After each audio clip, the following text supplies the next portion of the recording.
Nagaon ADP কলেজত মাণ্ডলিক যুৱ মহোৎসৱ এক উত্তপ্ত পৰিৱেশ নগাঁৱৰ আনন্দৰাম ঢেকিয়াল ফুকন মহাবিদ্যালয়ত গুৱাহাটী বিশ্ববিদ্যালয়ৰ অধীনস্থ মধ্য অসম ভিত্তিত অনুষ্ঠিত যুৱ মহোৎসৱৰ মুঠ 28খন মহাবিদ্যালয়ৰ ছাত্ৰ ছাত্ৰীয়ে অংশগ্ৰহণ কৰিছে এই অনুষ্ঠানত। তিনিদিনীয়া এক মনোজ্ঞ আৰু বৰ্ণাঢ্য কাৰ্যসূচীৰে আৰম্ভ হৈছে এই অনুষ্ঠান। নগাঁৱৰ বিধায়ক ৰূপক শৰ্মা আৰু মহাবিদ্যালয়ৰ অধ্যক্ষ ডক্টৰ সদানন্দ পায়েঙৰ তৎপৰতাত আজিৰে পৰা আৰম্ভ হৈছে অনুষ্ঠানৰ। অঞ্চলটোৰ শুভাকাংক্ষীসকলে বিভিন্ন ধৰণে সহযোগ কৰিছে অনুষ্ঠানটোত। গীত মাত কলা কৃষ্টি আৰু সাহিত্যৰ ওপৰতে হ'ব বিভিন্ন প্ৰতিযোগিতা।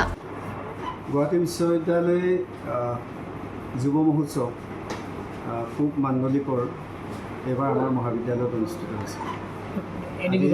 এডিবি কলেজত আজি 6 তাৰিখ আৰু 6 তাৰিখৰ পৰা অহা 8 তাৰিখলৈকে এই অনুষ্ঠিত হ'ব। ইয়াতে বিশেষকৈ সাংস্কৃতিক আৰু সাহিত্য বিভাগৰ প্ৰতিযোগিতাবোৰ হ'ব। সংগীত, সংস্কৃতি আৰু সাহিত্য, কুমাৰ কলা এনেকৈ এই প্ৰতিযোগিতাবোৰ অনুষ্ঠিত হ'ব। আৰু মই যি দেখিছোঁ মধ্য অসমৰ এটা বৃহৎ এটা জোন এই জোনটো গুৱাহাটী বিশ্ববিদ্যালয়ৰ এটা মণ্ডল আৰু সেই মণ্ডলৰ প্ৰায়খিনি কলেজে আহিছে বুলি ক'ব লাগিব। এতিয়ালৈকে 28খন মহাবিদ্যালয়ে যোগদান কৰিছে আৰু খন্তেক পিছতে আৰু কিছু আহিব পাৰে। গতিকে 30তকৈ অধিক মহাবিদ্যালয়ৰ ছাত্ৰ ছাত্ৰীয়ে ইয়াত অংশগ্ৰহণ কৰে। প্ৰায়খিনি এই 30খন মহাবিদ্যালয়ৰ 40জনকৈ হ'লেও আমাৰ 1200-1300 ছাত্ৰ ছাত্ৰী ইয়াত অংশগ্ৰহণ কৰিব। গোটেই ৰাতি থকা খোৱা ইয়াতেই হ'ব আৰু আমাৰ নিৰৱচ্ছিন্নভাৱে আমাৰ এই সাংস্কৃতিক অনুষ্ঠানবোৰৰ প্ৰতিযোগিতা হ'ব। গতিকে ইয়াতে যথেষ্টখিনিয়ে মই প্ৰত্যাহ্বানমূলক কিছু কাম হৈছে যে ছাত্ৰ ছাত্ৰীৰ থকা খোৱা আৰু বিভিন্ন ধৰণৰ গা ধোৱা বা তেনেকুৱা ধৰণৰ কিছু খাদ্য যোগাৰ কৰা। আমাৰ যিহেতু চৌহদটো আপোনালোকে দেখিছে যে চৌহদটো খুব সৰু, গতিকে তথাপিও আমি আপোনালোকৰ সহায় সহযোগিতা আৰু ৰাইজৰ সহায় সহযোগিতা সকলোৰে আন্তৰিক প্ৰচেষ্টাত তাৰমানে এই যুৱ মহোৎসৱটো পাতিবৰ কাৰণে আমি আগবাঢ়িছোঁ।